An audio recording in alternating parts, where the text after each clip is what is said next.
Mesdames et messieurs, bienvenue dans votre émission La Voix de la Femme, l'espace qui donne la parole à celles qui osent, celles qui créent et celles qui transforment. Aujourd'hui, nous plongeons dans l'univers fascinant de l'art visuel, ces langages silencieux mais puissants, capables de raconter nos luttes, nos émotions, nos héritages. Notre invitée est une artiste exceptionnelle. Déjà, je vous signale une femme dont le fusain devient un cri, un chant, une prière. Elle s'appelle Rafaela Anakassala, dessinatrice hyper réaliste spécialisée dans le fusain. À travers son art, elle explore l'identité féminine, la mémoire, la résilience émotionnelle et même la foi chrétienne. Ensemble, nous allons parler de la place de la femme artiste dans le monde de l'art contemporain congolais.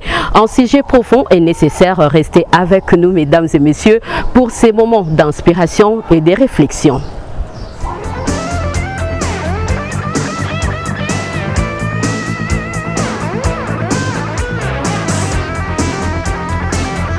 Après cette transition, venez avec moi, nous allons découvrir ce que notre invité a préparé pour nous. Suivez-nous.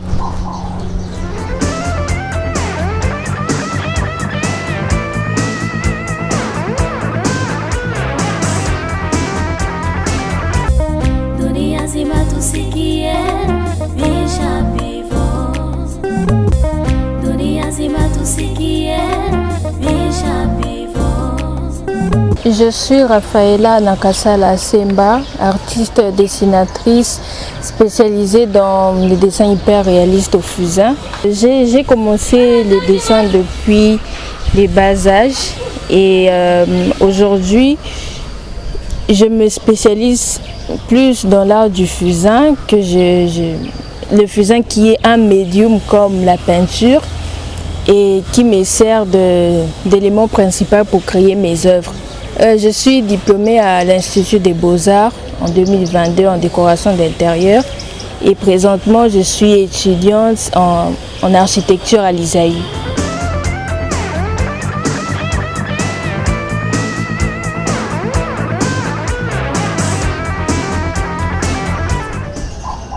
Ce que je suis en train de faire, c'est un tableau qui englobe les visages emblématiques de femmes qui ont marqué l'histoire.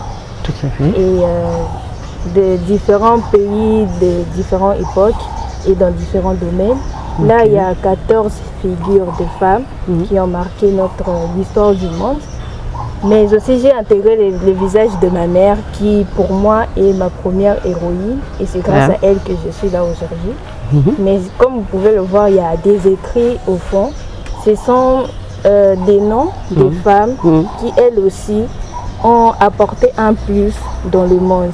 Donc, tu as fait une recherche avant? Oui, j'ai fait des recherches pour voir des femmes qui ont marqué l'histoire, des femmes qui ont osé une fois comment assumer leur place, des femmes qui ont dit non aux stéréotypes de genre, parce que avant c'était difficile pour une femme de d'apparaître tout à fait tout le monde. Et grâce à ces femmes qui un jour se sont levées pour dire que c'est trop, nous aussi on a notre place dans ce monde, c'est grâce à elles que nous aujourd'hui nous sommes là et que nous pouvons nous épanouir dans le domaine que nous voulons.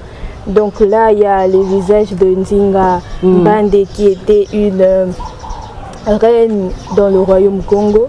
Là, il y a le visage de Anouari Tenenapeta. Ici, il y a Kimpavita, Rosa Parks, Winnie Mandela, André Blouin.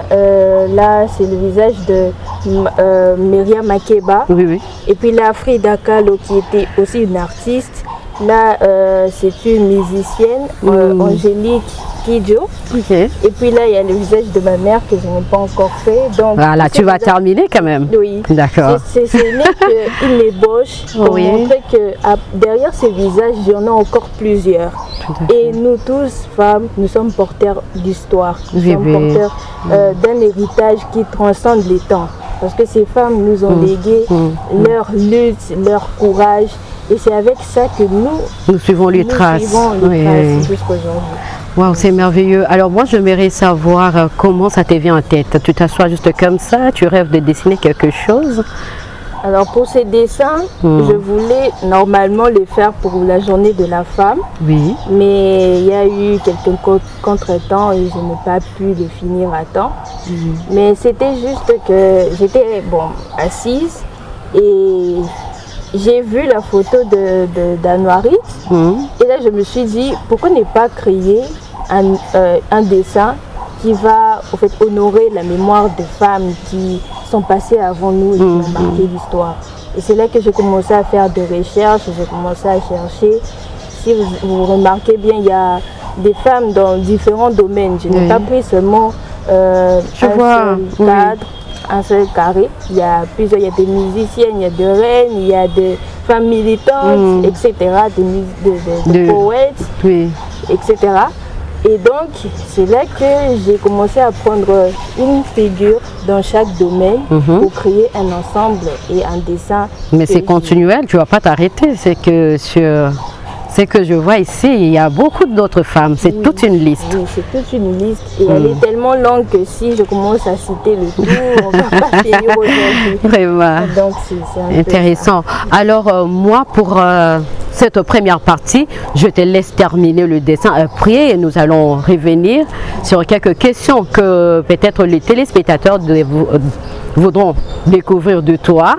Et tu vas un peu nous parler aussi de toi, n'est-ce pas? Jusqu'à aujourd'hui, on n'a pas encore vu des artistes femmes. Moi, je ne l'ai pas encore vu. Mais aujourd'hui, j'étais sur mon plateau de La Voix de la Femme. Alors, tu vas nous parler de toi. D'abord, tu commences par dessiner et terminer. On y va.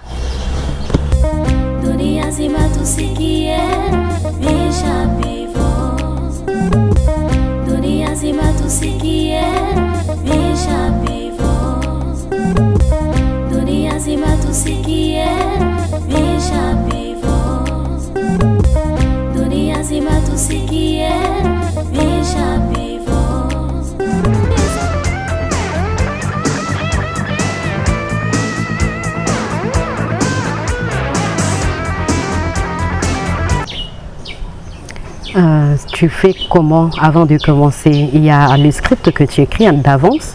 Oui, je commence. D'ailleurs, je commence toujours par ça. J'ai un carnet dans lequel je note tout ce que j'ai comme idée. Je commence d'abord par écrire ce qui me passe par la tête et ensuite faire un petit croquis de comment je vais représenter chaque élément sur le dessin. Après ces éléments-là, après ces étapes, c'est là que je commence maintenant à faire l'esquisse sur le dessin pour commencer l'œuvre proprement dit. Et pour le matériel que tu utilises, je peux toucher? Ça sert à quoi? C'est une gomme, c'est la gomme électrique. C'est comme une gomme ordinaire, mais sauf que ça c'est un peu comme... c'est chargeable ou? C'est chargeable avec des piles. Ah d'accord. Donc, ça sert à effacer avec précision, plus qu'une gomme normale. Là, comme je suis une artiste fusionniste, donc c'est les fusains qui me servent comme matériel principal. Donc là, j'en ai en forme de crayon. J'ai aussi en forme en poudre pour créer des zones d'ombre vraiment foncées. Comme ça, tu as utilisé? Oui, j'ai utilisé ça pour faire les cheveux. Et j'ai aussi des pinceaux, quelques pinceaux que j'utilise pour estomper, pour enlever un peu de poussière, mais aussi pour appliquer la poudre. Ah d'accord. Donc c'est ça, j'ai la gomme mono 0 et quelques matériels ici dans mon sac. Ah, c'est merveilleux. Là, je vois l'artiste musicienne Myriam Makeba. Oui. Elle est sud-africaine, n'est-ce pas? Oui. Ah d'accord. Qu'est-ce qu'elle t'inspire? Alors, si j'ai porté mon choix sur elle, parce qu'il y a plusieurs femmes qui ont marqué l'histoire, c'est parce que... Et elle a marqué en quoi précisément? C'est qui t'a beaucoup touché? C'était une chanteuse hors pair qui avait des textes vraiment magnifiques. Alors si j'ai porté mon choix sur elle, c'est principalement parce que c'est une femme qui n'avait pas perdu sa culture étant sud-africaine. Même lorsqu'elle faisait ses concerts ailleurs, elle chantait ses chansons dans sa langue natale. Donc c'était une femme qui, malgré l'environnement où elle se trouvait, elle ne perdait pas sa culture, la culture de son pays. Chose que plusieurs aujourd'hui perdent. Ne pas plus respecter. Ils ne respectent pas leur propre culture, leur langue, ils en ont honte, alors qu'elle, même en Europe ou en Amérique, partout où elle se trouvait, elle mettait en avant sa langue natale, la langue de son pays. Merci beaucoup, Rafaela Anakassala. Moi, je me tourne déjà devant la caméra. Mesdames et messieurs, vous venez de découvrir ce que notre artiste fait déjà, c'est très bien. Alors, venons maintenant découvrir ce qu'elle est dans beaucoup plus de profondeur. Suivez-moi encore une fois.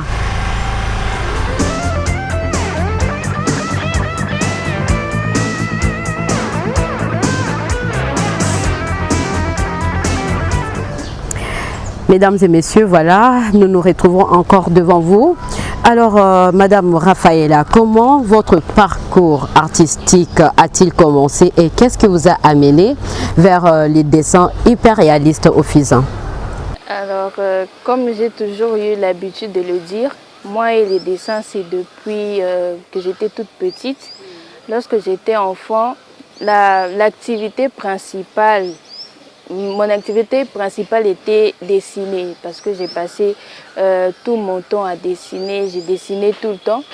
Et comme dans la famille, l'art n'est pas un tabou, alors on m'a encouragée à continuer avec ça au niveau des études. Et c'est là que lorsque j'ai fini avec l'école secondaire, je suis allée m'inscrire à l'Institut des Beaux-Arts. Et c'est là-bas que j'ai continué en décoration d'intérieur et c'est là-bas aussi que j'ai obtenu mon diplôme en décoration d'intérieur en 2022 avec mention grande distinction. Bravo déjà. Merci. Et donc, c'est un peu ça, ça a commencé depuis l'enfance, j'ai dessiné tout le temps et comme la famille, c'était déjà, il y a des oncles qui furent artistes peintres. Donc on m'a encouragée, on me disait que non, tu dois aller à Beaux-Arts et c'est là que j'ai imprégné cette identité-là, donc depuis l'enfance. C'est en quelque sorte inné aussi. Ah waouh, ça c'est merveilleux. Et en tant que femme artiste au Congo, quels sont les défis spécifiques que vous rencontrez? Parce que nous voyons que l'image beaucoup plus des hommes dans l'art. Oui, il y a plusieurs défis et d'abord, premièrement, je vais citer plus les stéréotypes de genre. Donc, moi, plusieurs fois, on m'a dit que non, tu es une femme, demain tu vas te marier. Où est-ce que tout ça va t'emmener? Donc, tu perds ton temps. Mieux vaut que tu fasses autre chose. Et ceci, c'est là, patati, patata. Mais moi, je ne pense pas que l'art et spécialement pour hommes. Donc moi, dans ma philosophie, je dirais, il n'y a pas de métier pour homme ou pour femme. Donc chacun est libre de choisir ce qu'il veut ou ce qu'elle veut. Si moi j'ai choisi l'art, l'autre peut choisir la médecine, je ne sais pas, être avocat, etc., homme politique, etc. Donc chacun a cette liberté-là de choisir. Mais aujourd'hui, dans la société, bon, ce qui est un peu étonnant, jusqu'au XXIe siècle, il y a encore des gens qui ont cette mentalité-là de dire que l'art, c'est pour les hommes, voilà. C'est pas pour les femmes. Donc ça, c'est déplorable et souvent, on ne nous prend pas au sérieux. Donc on s'est dit que si une femme dessine, c'est sûrement pas, il y a peut-être quelqu'un derrière. Donc ça, ce ne sont pas tes œuvres, tu as volé, quelque chose comme ça. Donc, on ne nous prend pas au sérieux et on s'est dit que sûrement, on veut donner une raison pourquoi on porte notre choix sur l'art. Donc, on veut qu'il y ait une raison derrière. Moi, on m'a déjà demandé, est-ce que c'est tes parents qui t'ont poussé à choisir l'art, les dessins? Alors que ce n'est pas ça. C'est un choix que moi-même j'ai choisi. Vu que c'était quelque chose qui est déjà en moi, que j'ai découvert depuis le bas âge, donc j'ai voulu exploiter cela, ne pas le garder rien que pour moi, mais le mettre aussi en disposition des autres pour que les autres puissent en profiter. Sais-tu qu'il y a des rêves qui se sont étouffés suite au choix que de femmes ont fait dans la vie? Tu penses faire un bon choix? Oui, c'est ça. Moi, je me dis que si, bon, c'est quelque chose que je me dis toujours, s'il n'y avait pas l'art, sûrement je n'allais pas exister. Parce que j'existe pour l'art, j'existe pour dessiner. C'est ça ma passion. Je n'ai pas un autre choix ou des plans B. Donc si Dieu a permis que je puisse exister, c'est parce qu'il avait déjà créé l'art. Donc, et là, tu t'exprimes bien quand tu dessines, oui, tu te sens libre. C'est mon univers. C'est là que je me sens bien. Et on ne peut pas me proposer autre chose qui sera à la hauteur de l'art. Et là, nous venons de voir, vous travaillez actuellement sur une série de dessins sur la place de la femme dans la société. Et quel message souhaitez-vous transmettre à travers ces œuvres? Il y a plusieurs messages que je vais transmettre. Déjà, la force de la femme, la dignité. Et à travers ces tableaux, c'est plus un dessin de mémoire pour montrer que les privilèges que peut-être aujourd'hui on le prend comme acquis, avant ce n'était pas le cas. Des femmes sont mortes, beaucoup ont été emprisonnées, elles ont souffert pour avoir même ne fût-ce que le droit de passer devant une caméra, de prendre la parole devant les gens.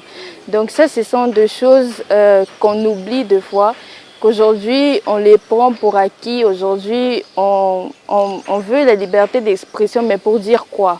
On veut être libre, mais que faisons-nous avec cette liberté? Alors qu'avant, il y a des femmes qui avaient des choses à dire, des choses qui pouvaient changer la société, mais n'avaient pas ces droits-là, cette liberté-là de dire ce qu'elles pensaient. Donc à travers mes œuvres, je veux un peu... la résilience. Ouais, faire prendre aux gens la conscience que tu es femme, oui, aujourd'hui tu es libre de faire ce que tu veux, mais il faut savoir que les droits, ce que tu prends aujourd'hui comme acquis, avant, il y a des femmes qui sont mortes pour ça. Donc, tu dois pas prendre ça à la légère, faire n'importe quoi, mais plutôt suivre cette voie-là et montrer aussi la voie aux autres jeunes filles qui viendront après. Et comment l'art peut-il être un outil de résilience émotionnelle, comme tu viens de l'expliquer? Alors déjà, l'art, c'est plus qu'un métier, c'est plus qu'une filière. C'est tout un monde, c'est un univers, c'est un monde de liberté. Et dans l'art, on peut faire passer des messages. Dans la société actuelle au Congo, la femme est souvent victime de violences, surtout à l'est du pays. Il y a des femmes qui sont victimes de violences et tout. Et ces femmes-là, dans les livres d'histoire, vous ne verrez jamais leur nom. Leur nom ne figure pas. Alors qu'à travers l'art, on peut rendre hommage à ces femmes-là pour laisser un héritage à ce qui viendra après et se dire que voilà, il y a des femmes qui sont mortes, il y a des femmes qui ont été victimes de violences et elles ne doivent pas être oubliées. Donc, c'est à ça que sert l'art. L'art est plus que juste des simples tableaux ou des dessins. C'est un moyen d'éducation de masse. À travers l'art, on peut faire passer plusieurs messages et c'est au fait un mémoire pour un peuple ou une culture. Et comment vous pouvez défendre la place de l'art pour les femmes, hein? Oui. Là, je parle de l'art pour les femmes. Comment tu peux défendre ça dans notre société aujourd'hui? Parce que, par exemple, si il y a un groupe d'hommes et que tu te retrouves la seule femme qui est là, on te bouscule, on ne veut pas que tu fasses apparaître tes œuvres. Comment toi tu peux défendre ça? Parce qu'on dirait que les femmes, tu l'as dit au début, les femmes, elles vont dessiner que les femmes, voilà. Comment toi tu peux expliquer le contexte, le contenu, la profondeur de ce que tu as exprimé en dessin, voilà? Comme je l'ai dit, c'est pas facile de se retrouver dans un monde qui est soi-disant masculin. Alors, étant femme, je vais mettre mes atouts. Donc, au fait, être une femme artiste, c'est faire 2 fois plus que les autres. Déjà parce que quand tu es femme et que tu es jeune, quand on te regarde, on se dit que tu n'es pas capable de faire grand-chose. Donc tu dois prouver ta place, tu dois montrer que tu mérites d'être là. Et plusieurs fois, je me suis retrouvée la seule fille parmi plusieurs garçons, surtout dans le concours. Je me rappelle en 2023, j'ai participé à un concours sur les droits de l'homme. C'était la deuxième fois que j'ai participé. J'étais aussi lauréate. J'étais la seule fille. Et étant femme, parmi les hommes, j'ai voulu participer avec un dessin qui prônait aussi sur le droit de la femme. Donc j'avais dessiné une œuvre sur l'égalité entre les hommes et les femmes. Et donc c'est ma manière à moi de montrer que moi aussi j'ai ma place et je mérite d'être là autant que toi qui es homme. Si un garçon veut être artiste, on ne lui demande pas pourquoi, mais pourquoi si c'est une femme, on doit lui demander pourquoi ce choix. Donc ça, c'est vraiment ce sont des choses sur lesquelles je dirais que je me bats chaque jour. Et en tout cas, partout où je vais, que ce soit pendant le concours ou des expositions, j'assume ma place. Je suis une femme, mais j'aime présenter quelque chose qui m'identifie, moi, au milieu de tous ces hommes. Vous êtes chrétienne? Oui. Et comment, à travers l'art, on peut évangéliser? Alors, l'art, c'est plus visuel. Donc, à travers l'art, on peut passer beaucoup de messages. On peut dire plusieurs choses que parfois, avec le mot, c'est impossible de dire. Donc, étant chrétienne, je me dis que c'est aussi un moyen pour moi de faire passer un message, de transmettre ma foi, de parler de la part du Seigneur en réalisant des œuvres qui cadrent avec ma foi. Et c'est d'ailleurs quelque chose qu'un ami m'a conseillé, parce qu'une fois, pendant qu'il regardait mes œuvres, il a dit que c'est bien, mais où est la place de Dieu? Tu es chrétienne, mais où est la place de Dieu dans tes œuvres? Et c'est là que j'ai réfléchi, je me suis dit que voilà, je vais aussi réaliser des œuvres qui cadrent avec ma foi et pourquoi pas évangéliser aussi. Et on a beaucoup parlé de l'homme qui étouffe la femme. Ne pensez-vous pas que les choses ont évolué? Moi, je trouve que les femmes sont aujourd'hui valorisées. Il y a même des espaces où on dit que c'est la femme qui est priorisée. Oui, les choses ont beaucoup évolué. Ça, c'est vrai. Et surtout dans notre pays. Oui. Oui. Et c'est vrai que c'est plus vraiment comme avant, surtout ici. Donc, moi personnellement, lorsque je participe à des expositions, je suis bien accueillie par les gens avec qui je partage la même foi, je dirais. Les autres artistes, oui.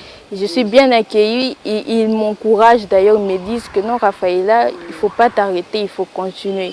Mais c'est plus des gens qui qui ne partagent pas la même vision que moi, qui me disent que tu perds ton temps.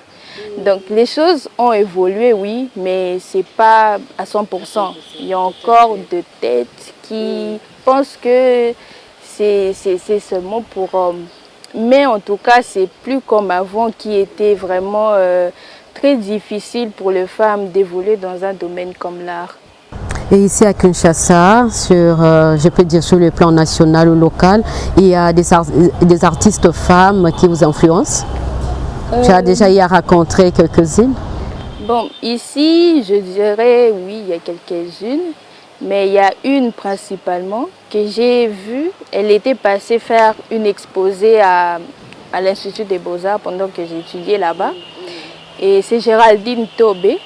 Elle peint. Géraldine Tobé, nous vous saluons. Je sais que vous allez nous suivre partout. Alors déjà, Raphaëla, vous faites le coucou. Coucou là où vous êtes une influenceuse. Quel site déjà? Voilà. Et elle était passée faire un exposé, nous montrer ce qu'elle fait. Elle peint avec les feux. Elle utilise les feux. Elle dessine, elle fait ses tableaux avec les feux. C'est vrai que je n'ai pas suivi ce qu'elle faisait, mais c'était pour moi une source d'inspiration. Je me suis dit à ce moment-là que si elle a pu évoluer parce qu'elle a participé à des grands événements au niveau national qu'international, elle est connue de presque partout. Et elle a été une source de motivation pour moi. Et c'est elle aussi en partie qui m'a motivée vraiment à ne pas laisser tomber ces domaines. Mais à part elle, il y a aussi d'autres femmes artistes comme par exemple Oumé Machoua, il y a aussi d'autres hommes aussi. Et il y a aussi une, elle s'appelle Laetitia, je crois qu'elle est camerounaise. Ok, Laetitia, coucou. Oui, elle aussi, elle m'a plus inspirée parce que en fait, elle se sert de ses cheveux pour créer des illustrations, donc pour faire passer un message. C'est une militante féministe, donc elle se bat vraiment pour le droit de femmes dans la société. Donc c'est aussi une source d'inspiration pour moi. Alors, vous avez participé dans plusieurs conférences artistiques, souvent comme la seule femme sélectionnée. Alors, que représentent pour vous ces expériences et qu'ont-elles apporté dans votre parcours? Alors, tous ces événements ont beaucoup apporté au niveau, je dirais, professionnel, parce que ça m'a permis de rencontrer des personnes, grâce à qui j'ai rencontré d'autres personnes qui ont apporté un plus dans ma carrière, que ce soit par des conseils, de nouvelles techniques ou d'autres projets encore artistiques. Et vraiment, ça a été comme, je dirais, un boost. Ça m'a permis de booster encore ma carrière. Et c'est vrai que j'étais la seule fille, mais je ne me suis jamais sentie isolée ou écartée. On m'a toujours très bien accueillie et j'étais souvent prise comme la cadette du groupe. Donc j'étais vraiment très bien accueillie et bien entourée. Alors, tu sais, j'ai pensé à quoi? Que ça t'apporte l'argent, la richesse, mais tu n'as pas dit ça. Alors, dis-moi comment tu fais pour gagner de l'argent. Tu as déjà songé à comment gagner l'argent? Oui. Parce que c'est du boulot, hein, c'est du temps. Comme les Anglais disent, time is money, c'est ça.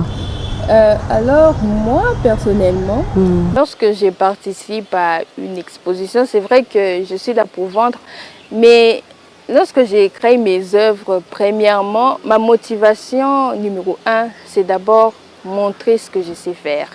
Je ne pense pas d'abord à l'argent. Parce que ça arrive de participer à une exposition comme ça, les gens viennent mais tu ne vends pas. Donc si ma motivation était d'abord de vendre, là j'allais être déçue et me dire que voilà, ça ne paye pas, j'abandonne. Alors que ma motivation numéro 1, ce n'est pas d'abord l'argent. Oui, l'argent c'est important parce qu'avec l'argent, je vais m'acheter des matériels, je vais encore acheter tout ce que je veux. Mais ce n'est pas ça qui est l'actionnaire de tout ce que je fais, Donc, tu aimerais gagner? Oui. Comment? Ça c'est normal. Comment? Parce qu'on peut lancer ça devant la caméra. Il y a des gens qui vont suivre ce que tu as fait tout à l'heure. Et comment tu voudrais que ces personnes-là te soutiennent financièrement? J'ai un compte Instagram où je poste mes œuvres. Il y a mes œuvres là-bas. Mais s'ils veulent me contacter, j'ai un numéro WhatsApp qui est opérationnel et par ce numéro-là, ils pourront avoir accès à mes services. J'ai des œuvres déjà réalisées, mais j'ai fait aussi des portraits sur commande. Donc vous pouvez me donner votre photo et je réalise pour vous, votre femme, vos enfants. Et donc là, il faut déjà dire ton nom sur Instagram et le numéro de WhatsApp si quelqu'un veut te contacter. Mon compte Instagram, c'est Rafaela Anakasa, Rafaela avec F, Rafaela Anakasala. Et mon numéro WhatsApp, c'est les 099 30 14 281. Là, tu regardes maintenant la caméra, ce n'est plus à moi, chers téléspectateurs. Voici le numéro de Rafaela Anakasala. Le 099 30 14 281. Et mon compte Instagram, c'est Rafaela avec F, Anakasala. Merci beaucoup, mesdames et messieurs. Avant de nous séparer, nous allons découvrir la dernière tête que Rafaela Anakasala vient de dessiner. Et après, nous allons bien nous séparer avec ses dessins. N'est-ce pas? Oui. Tu veux qu'on découvre ça? Oui. Alors, on y va, nous allons découvrir ce qu'elle a encore prévu.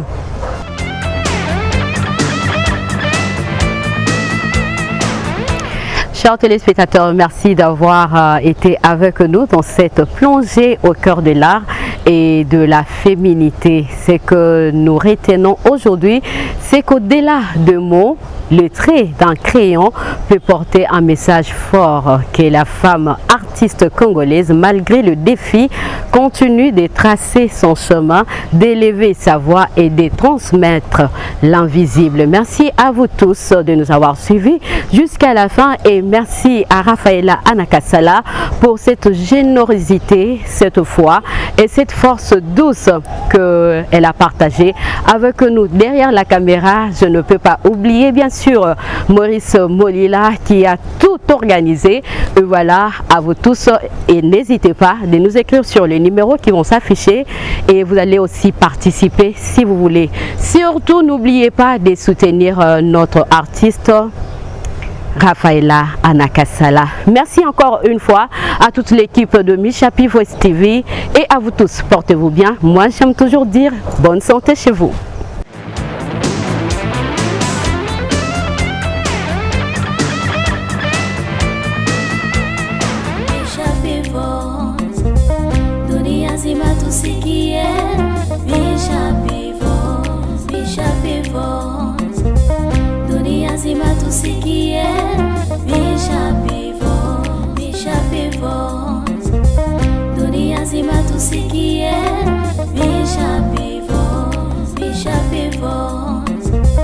Dunia zima tusikie